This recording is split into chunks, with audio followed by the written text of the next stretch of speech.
What is up, Los Angeles? Welcome back to the Rams Skinny here on the LAFB network. We are Los Angeles Sports. This is your daily dose of Los Angeles Rams news. Joining me, as always, the man with the most beautiful hair in Los Angeles, Ryan Skinny T. Anderson. What's up, man? How we doing? Doing good. We were talking early on our weekly kind of catch up, which we don't really need catching up on, but football training camp right around the corner. Right around the corner. Rams camp is the 24th. That's, a couple of weeks away. Chargers camp kicking off a little bit earlier because they got the Hall of Fame game. They're starting on the 17th. This is real football. Real football is happening. Crazy. I know. Chargers camp, then we got Rams camp, like you said. Big Ten media days, if you're a USC or UCLA fan, are in Vegas in July. We'll be at that as well. We got real live football to talk about soon. Still not live football yet, and training camp, how live is that? But it'll still be at least like some action and not just speculation and lists to talk about. But until we get to that point, let's talk a little Kyren Williams, shall we, Skinny T? He's been one of the more talked about players for the Rams this offseason, playing currently the last year of his deal. There's been speculation of will an extension get done before the season? Will an extension get done at all? Or will he simply play out his contract and hit free agency as Rams running backs tend to do? Now, we've talked about that a bunch. I think we and you have both been did we both agree that we don't think he gets extended? I know I think that. Did you think that as well? I'm still kind of on the fence, but I'm leaning more and more towards this isn't going to happen. Yeah, I just, we'll talk more about that. I don't think a deal gets done, but Jeremy Fowler just released an article on ESPN of talking to executives around the league. They're ranking essentially every position group. And this is, again, a team exec, so not just media or reporters or anything like that. And started with running backs and Skinny. Kyren Williams not only didn't make the top 10, wasn't even an honorable mention. So before we get into contract dispute and all that, like, is that warranted? Like, do you think essentially based on the top 10 plus honorable mentions, that means he's not a top 15 running back per these executives? Do you agree with that or disagree? I was once called into my boss's office and not in a good way. And he told me perception is reality. Yeah. And if this is the league-wide perception of Kyren Williams, to me, that's the lists or not, or whatever production or anything. If the perception is this is where Kyren Williams is rated, then the whole contract negotiation really changes kind of. I'm very shocked that he wasn't, just based on his production alone. You think about, this guy's helped out by the scheme. Kyren Williams is definitely helped out by the scheme. But he's a hardworking running back. So really shocked that, nowhere in the top 10 or even in the honorable mentions, given the production alone. So let me, for those listening or watching, I'll quickly rattle off the list. So Saquon Barkley 1, Derrick Henry 2, Jahmyr Gibbs 3. Just interject, Skinny, if you like. Whoa, that guy's way too high. Bijan Robinson 4, Christian McCaffrey 5, Josh Jacobs 6, Jonathan Taylor 7, James Cook 8, Joe Mixon still in the top 10 at 9, Alvin Kamara at 10. And then your 5 honorable mentions are Bucky Irving with the Bucks, Aaron Jones, Devon Achane, Breece Hall, and James Conner. So before I jump in and counter again, like, are you surprised? Are there any guys on those lists where you're like, yeah, Kyren's better than that guy? Well, I'm surprised Jahmyr Gibbs is as high as he is. I mean, he was all the way up at 3. Yeah. Now he's an explosive guy, and obviously that lends a lot to an offense. That's what Kyren is missing. Yeah. if you could boil it down. So to me, that's the only one that's like truly a head scratcher. mean, Joe Mixon, further down on the top 10, I can see that argument. Yeah, he was what, 9th? So, but I wouldn't, when you just look at, not that this is everything obviously in football, but when you just look at yards last season, Kyren finished 7th with 1,299. Joe Mixon finished 15th with just over 1,000. James Cook finished 16th, just over 1,000. And Alvin Kamara finished 19th. So again, pure rushing yards don't tell the entire story. But I think that alone, I would put, you finished 7th, and last year, what did you finish last year? Like 4th? Way up there. Yeah. Let me see before I say he finished 3rd last year. Same yardage, though, only 1,144. It was just kind of a down year for rushing yards among all running backs. When you had Christian McCaffrey in 1st with 1,400. So, and last year, Saquon Barkley crossed the 2,000 mark. So, his production actually stayed the same. It was just 3rd versus 7th. But I would have him at least, when you look at the honorable mentions, Skinny. Okay, let me say this. I'd have him still, I think, top 10. That still doesn't mean I believe he gets an extension from the Rams, but I would have him above Joe Mixon. Even James Cook, who I like a lot. I think James Cook is very up and down. James Cook, like Kyren Williams, has had some fumble issues with his time in Buffalo. Like, it's the easiest way you can tell how a running back is when if he's not your specific team running back, is when he's on your fantasy team. That tells you consistency for sure. And I have James Cook in my dynasty league. Some weeks you're like, this guy's the next Saquon Barkley. Some weeks you're like, did this guy play this week? And, and then he'll fumble in critical situations. So I know James Cook also asking for a big contract raise and extension, but I'd probably put Kyren ahead of him. So I would put Kyren in that top 10, but it would be towards the bottom of the top 10. Like, I definitely think guys like Jonathan Taylor, Christian McCaffrey when healthy, and obviously the top ones, and Bijan and Gibbs and Henry and Saquon are above. But when you look at the honorable mentions, I love Bucky Irving. I don't know if he's shown me enough yet. Just super, young still, but I do like Bucky Irving and the prospect of him. Aaron Jones, another guy where you're like, oh man, this guy looked really good, but some weeks great, some weeks not. Devon Achane has obviously the speed, but has he put together like a full season, really? Breece Hall, same thing, has had injury. Obviously, the talent's there, high draft pick. And then James Conner's just kind of a touchdown machine that doesn't get talked about a lot. But I for sure would have Kyren in those. Like, would you put him at least in that honorable mention category? At the very least, yeah. I think top 10 definitely. That's where I would put him. I mean, he blows a lot of those honorable mention guys out of the water. I think James Conner is sorely underrated as well here. So, obviously it's a flawed list, just talking to executives and scouts and things like that. So there are flaws that are kind of just built into, having a guy like Gibbs, kind of shows that as well. Where it's like, is he being overvalued just because he can pick up some big runs and balanced off by another running back? I don't know. So, yeah. Well, I think here's too, like, again, stats aren't everything. Rushing stats aren't everything. You kind of see the explosiveness, which we talk about Kyren Williams kind of lacks. And I think that's probably what hurts him on this list. But just in 2023, so not necessarily last year, and obviously injuries came to play, but guys like Devon Achane, Josh Jacobs, Jonathan Taylor, Alvin Kamara all had less rushing yards than Lamar Jackson. So it's hard for me. I get it. Injuries came to play, but guess what? Kyren also missed 4 games as well in 2023, and he finished 3rd. Remember, he only played 12 games. That's right. And he finished 3rd in rushing. So, and guys like Josh Jacobs played 13, 1 game more. It's hard for me to put you, and again, that was a year ago, but it's hard for me to put you in the top 10 of running backs when a quarterback finishes above you in rushing yards. Now, I get Lamar Jackson is like a generational talent, and that's just one of the super talents that he has in his tool belt. And Jonathan Taylor, bounced back in a big way just this past season.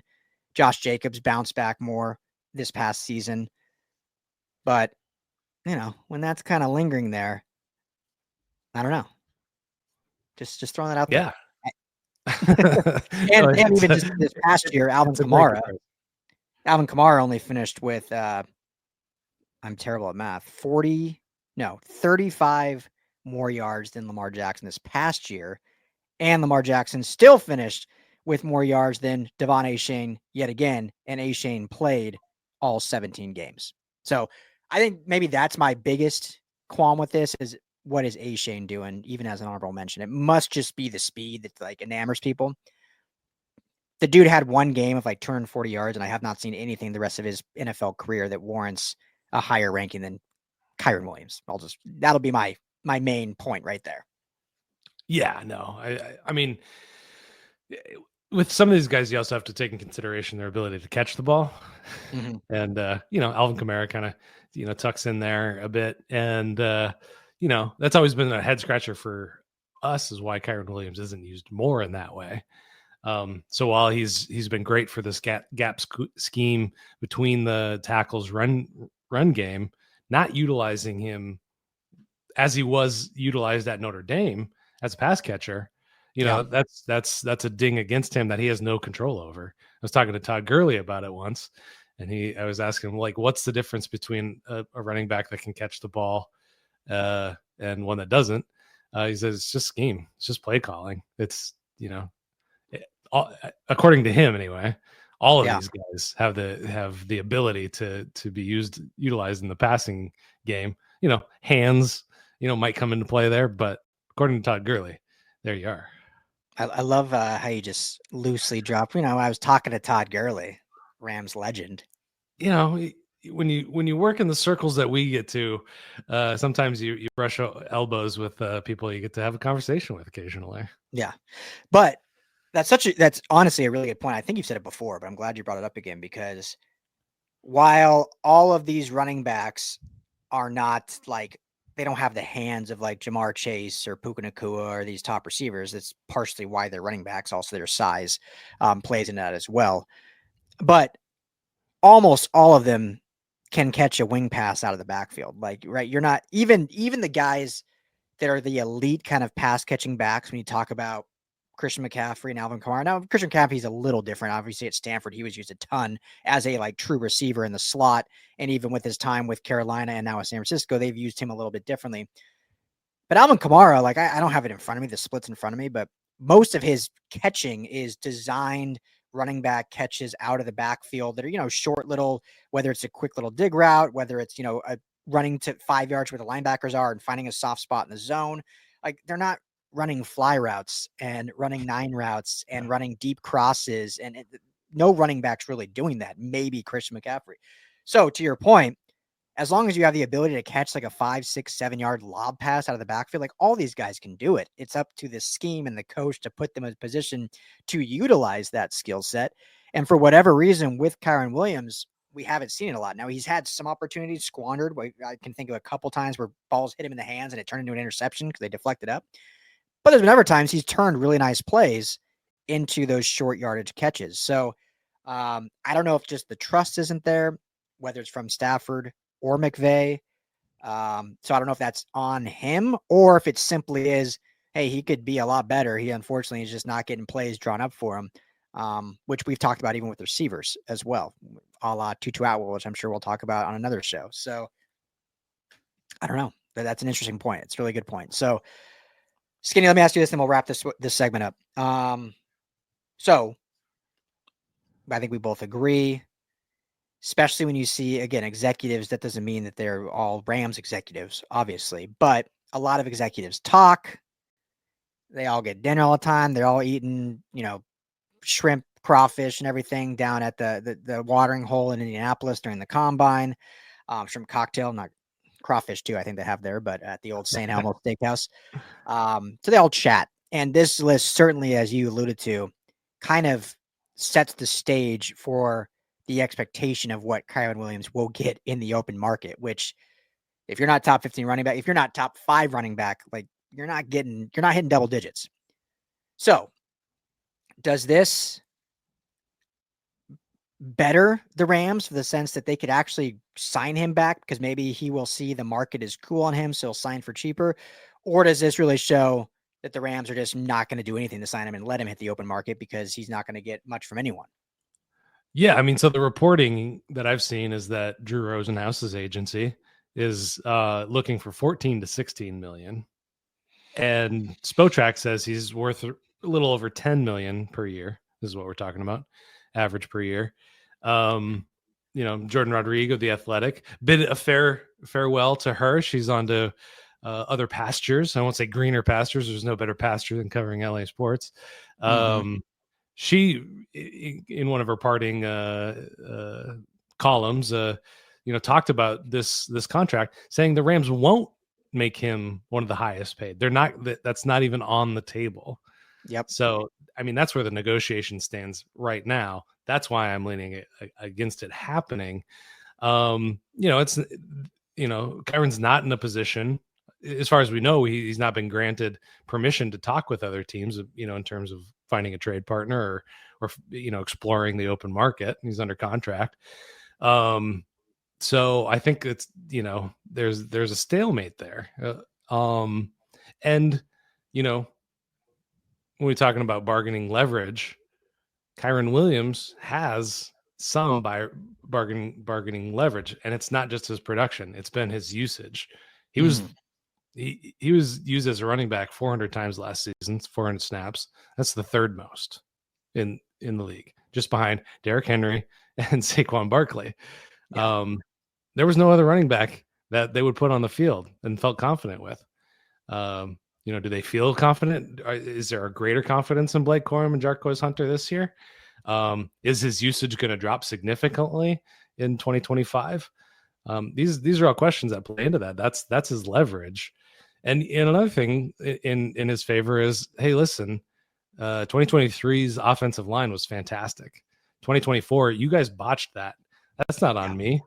I had to be up in the A gap, helping out Bo Limmer and Jonah Jackson or Steve Avila. So that's some bargaining for him as well. Put me behind a proper offensive line and you can see what you can get. Top end production. The yards before contact, and I've mentioned the stat several times. Yards before contact in 2023 was second behind just Christian McCaffrey. That dropped into the 20s. Now we're talking about a matter of just 0.8 yards, but that's 29 inches. And when you're running in between the tackles and you lose 29 inches, I don't care how explosive you are, 29 inches is as good as a mile in the NFL. Yeah. So, I think he's got some leverage. I don't know if I answered your question at all, but, I think, it's the Rams they have a top line number that they're not going to go over. And I think that Kyren Williams, given his production, is worth more than they're gonna want to part with, I guess. Yeah. So here's an interesting comp. So let me and those are all fantastic points, Skinny, as always. Well done. When you look at running back contracts, and you mentioned Rosenhaus, they're looking for 14 to 16 million per year. Yeah. If he gets 16, that would put him third among all running backs, just behind Barkley and McCaffrey, above Derrick Henry. 14 would put him tied for fourth with Jonathan Taylor. As much as I love Kyren Williams, he's not worth top 5 running back money.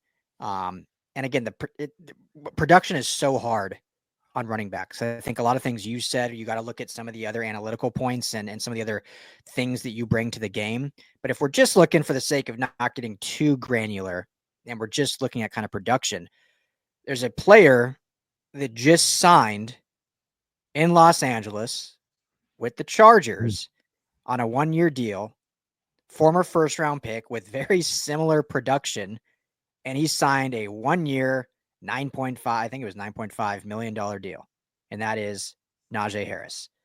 I don't even know if it was that much. I think it was like 5.2 million or something, his deal.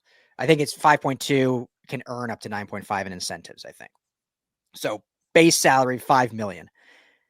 Najee Harris, for those that don't know, has never missed a game in his 4 years in the NFL. Like I said, former first-round pick. Has never rushed for under 1,000 yards. His best season was his rookie year at 1,200. Last year was it was on pace 1,034, 1,035, 1,043. So very methodical in that. Averaged over 270 yards or 270 carries, per season. Kyren had 228, so way less than 23, 316 last year, so substantially more. But on average, the 270 mark would fit right in line there. So not saying they're the exact same player, but similar skill sets. They don't have that huge breakaway speed. They're good between the tackles. They're reliable. They can get you those much needed yards.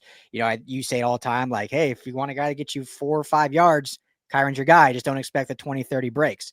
I feel like Najee Harris is very similar. And Najee Harris just got a 1 year, $5.2 million deal. So this season can show a lot for Kyren, but that's kind of where I see him sitting. And so 14 to 16 million to me just is outlandish. And I hope he gets it. Great. I just know it will not absolutely. I will bet everything that would not be with the Rams. If he's willing to come back for 5, 6, 7, then maybe a deal does get done with the Rams. But even that I think is not super likely. I just think the Rams, they draft and replace. That's just their MO. Yeah. And we've seen they've been harsh to multiple players. And I think Cooper Kupp caught a lot of people by surprise that they wanted to trade / release him early after last season. So, there are no sacred cows. There's nobody that's, can't be sacrificed for the greater good of the team. And that includes Kyren Williams. Yeah. I mean, they would have even included Matthew Stafford. If Matthew Stafford didn't agree to take less money, he'd be playing for the Giants right now, or the Steelers, or Vegas. But he agreed to come back to make a little less. So the Rams are business practitioners. They are not ones they take care of their players, but not as much as other organizations, I'll say. Yeah. Yeah. And, it makes me curious, all of these defensive linemen that are going to be coming up for contracts over the next 2 or 3 years, who's the sacrificial lamb there? Is Byron Young going to make it through? Is Kobe Turner? I think Jared Verse is probably already a lock unless he gets 4.5 sacks again next year. Braden Fiske, all these names are super important right now. 2-3 years down the road, some of them are going to be gone. They're not keeping all of them. I mean, the Rams run the organization like a college program. Like, all right, we got 3 to 4 years with you. Let's see what we can get out of it, and then we're moving on for the next batch, or we're hitting the transfer portal, because it is rare that guys get extensions. So I'm not saying it doesn't ever happen, but it's certainly rare. That's for sure. Quentin Lake's coming up for one. Kobe Durant. Yeah, that whole class. So we'll see, and I think we'll do a show here on that 2022 class, which would include Kyren Williams, which would include Quentin Lake, Kobe Durant, as you mentioned, and who will get a second contract. That's the other thing. Like, we're talking about Kyren extension, but as of right now, if there's only one guy they keep, I think Quentin Lake is probably more important in that, as no disrespect, no shade, but just based on how they've drafted. Like, they don't draft cornerbacks, and I know Quentin Lake was drafted as a safety, but the dude plays nickel now. They need him versus, hey, they've drafted a running back every year for what did we say, 8 years in a row? Yeah, but they have not extended a safety in a while either. Yeah, that too. They don't extend anyone. John Johnson, Taylor Rapp. Who's that other guy? Anyway. Yeah, they don't extend anyone. So count your blessings, Cam Kinchins, until you got 3 more fun years until you'll be playing elsewhere, probably, sadly. Yeah. All right. Well, anything else on Kyren? Nah. All right. Well, thank you as always, Ramley, for hanging out with us. Keep it right here. Rams, LAFB. Hit that like and subscribe. You can check out all of our Rams content over at LAFBnetwork.com. For Skinny Tim, Ryan Dyer will be back soon with plenty more Rams talk.